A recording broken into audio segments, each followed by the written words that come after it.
consider the world as a drama. What's the basis of all drama? The basis of all stories, of all plots, of all happenings. It's the game of hide and seek. You get a baby. What's the fundamental first game you play with a baby? You put a book in front of your face and you peek at the baby like this. The baby starts giggling. Because the baby is close to the origins of life. It comes from the womb really knowing what it's all about, but it can't put it into words. See, what every child psychologist really wants to know is to get a baby to talk psychological jargon and explain how it feels. But the baby knows. You do this and this, this, and the baby starts laughing because the baby is a recent incarnation of God. And the baby knows, therefore, that hide and seek is the basic game. See, before, when we were children, we were taught 1, 2, 3 and ABC. But we weren't sat down on our mother's knees and taught the game of black and white.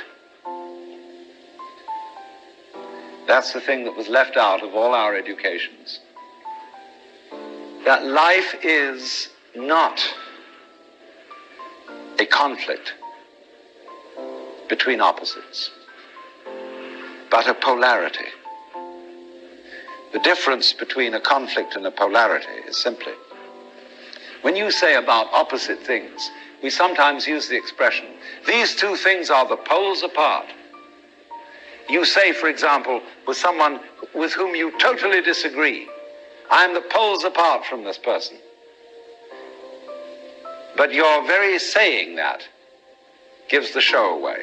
Poles. Poles are the opposite ends of one magnet. And if you take a magnet, it's a North Pole and a South Pole. Right, chop off the South Pole, move it away. The piece you've got left creates a new South Pole.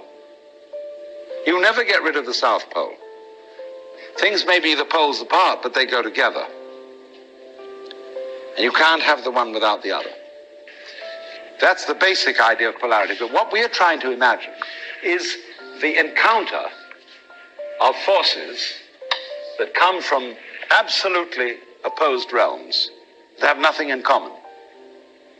When we say of two personality types that they're the poles apart, we are trying to think eccentrically instead of concentrically. And so in this way, we haven't realized that life and death, black and white, good and evil, being and non-being, come from the same center. They imply each other so that you wouldn't know the one without the other. Now, I'm not saying that that's bad. That's fun. You're playing the game. That you don't know that self and other go together in just the same way as the two poles of a magnet.